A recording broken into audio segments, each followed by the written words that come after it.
Bonjour, voici un petit QCM interactif pour t'évaluer sur le chapitre produits scalaires. Ce QCM comprend 5 questions et pour chacune d'elles, 3 solutions A, B ou C sont proposées, une seule est exacte. À l'issue de la dernière question, je te donnerai les solutions puis une correction détaillée si tu le souhaites. On peut commencer, question 1, on te donne un parallélogramme ABCD. À partir de là, le produit scalaire AB scalaire CB est égal à une des 3 solutions. À toi de retrouver laquelle, tu peux mettre la vidéo en pause. Question 2, une configuration et on te dit cette fois-ci, on a un produit scalaire qui est égal à 17,6. La question est, lequel parmi les 3? À toi de le retrouver, tu peux mettre en pause. Question 3. ABCD est un carré. Sachant ceci, le produit scalaire AB scalaire AC est égal à toi de le retrouver, tu peux mettre la vidéo en pause. Question 4, passons maintenant aux coordonnées. On voudrait connaître le produit scalaire U scalaire V, sachant les coordonnées de U, du vecteur U et du vecteur V. Tu peux mettre la vidéo en pause. Dernière question, on te donne les coordonnées de 4 points. À partir de là, tu peux dire laquelle des 3 propositions est exacte. Tu peux mettre en pause. Voilà, c'est fini. Les solutions du QCM sont affichées ici. Tu peux les comparer avec tes réponses. Pour avoir une correction détaillée des questions, il te suffit d'accéder au temps de la vidéo indiqué à droite de l'écran. Question 1. Alors ici, bien, on a un parallélogramme ABCD, 3 longueurs connues. On peut penser que la formule qu'on va utiliser va être celle sur les longueurs, qui nous dit de façon générale, quand on a un triangle ABC, eh bien AB scalaire AC égale à 1 demi de AB carré plus AC carré moins BC carré. Au début, donc, AB carré, AC carré, ce sont les deux côtés qui interviennent dans l'écriture du produit scalaire. Moins BC carré, c'est celui qui n'intervient pas. Appliquons ceci à notre produit scalaire, AB scalaire CB. Alors, AB scalaire CB, ça ne nous satisfait pas complètement par rapport à la formule qu'on a ici, parce que CB n'est pas connu, et admettons qu'on travaille dans le triangle ABC, AC ne sera pas connu. Donc, il vaudrait mieux décaler ce produit scalaire, si on peut dire, de l'autre côté, là où on a toutes les longueurs connues. Alors, à la place de CB, eh bien, on va mettre DA. Comme c'est un parallélogramme, CB et DA sont égaux. Alors, je remplace AB scalaire DA. C'est toujours pas satisfaisant parce que quand on regarde la formule, c'est du type AB scalaire AC, avec un A ici comme origine qu'on retrouve 2 fois. Là, j'ai AB scalaire AD. Il n'est pas dans le bon sens. Bon, c'est pas grave, je vais le retourner. DA est égal à moins AD. Du coup, je mets un petit moins là-devant. Et au lieu de mettre DA, eh bien, j'écris AD. Et là, je retrouve ma formule AB scalaire AD que je peux appliquer. Alors, je me décale un petit peu pour avoir de la place. Soit 1 demi de, alors j'ai oublié le moins. N'oublions pas le moins qu'il faut reporter. Moins, voilà. Donc, moins 1 demi de AB au carré plus AD au carré, moins BD au carré. Donc, on retrouve ici donc, le premier côté qui intervient, le deuxième qui intervient, et le troisième, celui qui n'intervient pas, donc c'est BD, ça sera 5. Ensuite, bien, on remplace, moins 1 demi de AB vaut 6, donc 6 au carré, plus AD vaut 3, donc 3 au carré, moins BD qui vaut 5, donc 5 au carré. On calcule. Moins 1 demi de 36 plus 9 moins 25. 36 et 9, 45, j'enlève 25, j'arrive à 20. 20 divisé par 2, ça fait 10, donc moins 10. On retrouve effectivement la réponse C. Question 2. Alors, on demande ici quel est le produit scalaire qui est égal à 17,6. Bon, bah, j'ai pas d'autre choix que les tester. On va les tester dans l'ordre et quand on tombe sur le bon, eh bien, on s'arrête. Bon, c'est que c'est la réponse B. Alors, ici, on a des angles qui sont donnés, des longueurs. On peut penser que c'est la formule avec le cosinus, qui nous dit que de façon générale, U scalaire V est égal à norme de U fois norme de V fois le cosinus de l'angle UV. Eh bien, appliquons ceci au premier produit scalaire, celui du A, c'est-à-dire AB scalaire AD. Eh bien, ça me donne norme de AB, soit AB, multiplié par norme de AD, soit AD, multiplié par cosinus de l'angle ABAD. Alors, norme de AB ou longueur AB, elle est donnée, c'est 6,4. AD, bien c'est 3,7. Cos de AB, AD, ben là c'est cos de 60 degrés, il n'y a pas de problème, c'est indiqué, qui va nous donner 1,5. Quand tu fais 6,4 fois 3,7, tu trouves 23,68. Cos 60, on trouve 1,5, 0,5.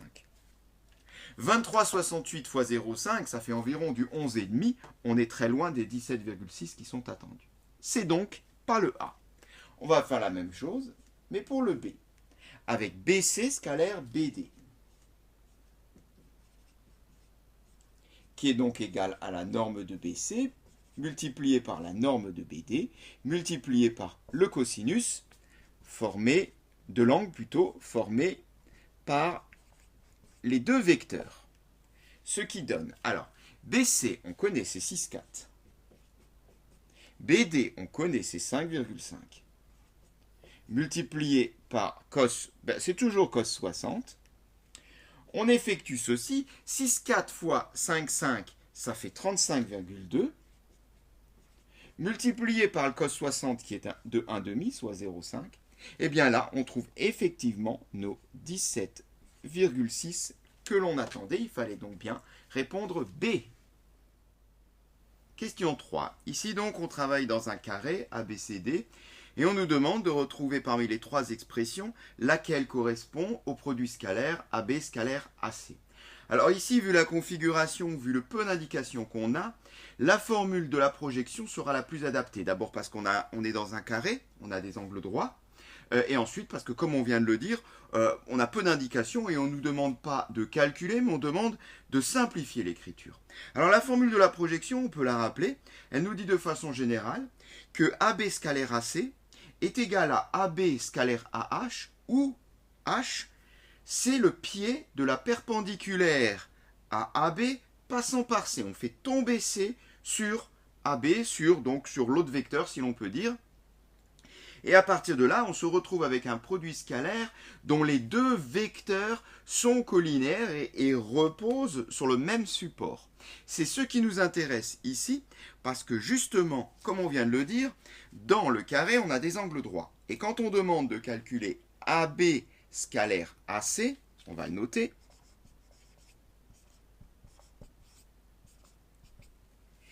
eh bien, ayant un angle droit en B, il me suffit de faire tomber C pour avoir AB scalaire AC qui est égal à AB scalaire AB. C'est-à-dire que le H de la formule ici s'appelle B.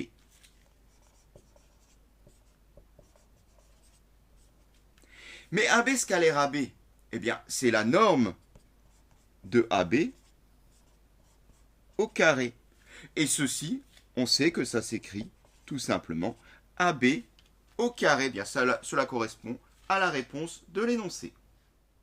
Question 4. Alors là, on arrive sur du repérage. Et donc, on va être amené à utiliser la formule des coordonnées pour calculer notre produit scalaire. Eh bien, la formule, elle nous dit, de façon générale, xx' plus yy', c'est très facile. Appliquons ceci, ça va aller très vite. U scalaire V est donc égal, dans ce cas-là, je multiplie les premières coordonnées, soit moins 3 fois moins 5, plus, je multiplie les deuxièmes, 7 fois moins 2. Alors, moins 3 fois moins 5, ça donne 15. 7 fois moins 2, ça donne 14. Donc, moins 14. 15 moins 14, 1. On retrouve bien la réponse A. Question 5. Alors, là, on voudrait savoir donc, si les droites AB et CD sont parallèles, perpendiculaires ou ni l'un ni l'autre. Pour cela, on va s'appuyer sur les vecteurs directeurs de ces droites. En l'occurrence ici, les vecteurs AB et CD, tout simplement. Si les vecteurs sont collinéaires, eh bien, dans ce cas-là, les droites seront parallèles. Ça sera A. Si les vecteurs ont un produit scalaire nul, eh bien, ça voudra dire que les droites sont perpendiculaires. Dans ce cas-là, ça sera B. Si on n'a ni l'un ni l'autre, eh bien dans ce cas-là, ça voudra dire que nos deux droites sont ni parallèles ni perpendiculaires, elles sont simplement séquentes. Alors allons-y, commençons déjà par calculer les coordonnées du vecteur AB. Donc à l'envers, je vais donc faire 2 moins 2 et 2 moins 3. C'est bien comme ça qu'on calcule les coordonnées d'un vecteur. Bien, si on fait ça, on trouve 2 moins moins 2, 4, 2 moins moins 3, 5. 4, 5 pour les coordonnées de AB. Alors voilà pour CD, je l'ai fait hors vidéo, je te laisse vérifier si c'est juste. En tous les cas, on a déjà la première réponse pour savoir si les droites sont parallèles. Parce qu'on voit très bien ici que les vecteurs ne sont pas collinaires. C'est pas possible. Pour qu'ils soient collinaires, il y a proportionnalité sur les coordonnées.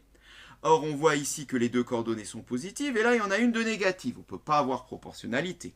Sur les valeurs numériques non plus, d'ailleurs, ça ne marche pas. Ici, 4 fois 2, ça fait bien 8. 5 fois 2, ça ne fait pas 6. Donc, en tous les cas, les droites ne sont pas parallèles. Vérifions si elles sont perpendiculaires, et pour cela, calculons AB scalaire CD. Et là, on peut appliquer la formule sur les coordonnées pour le produit scalaire.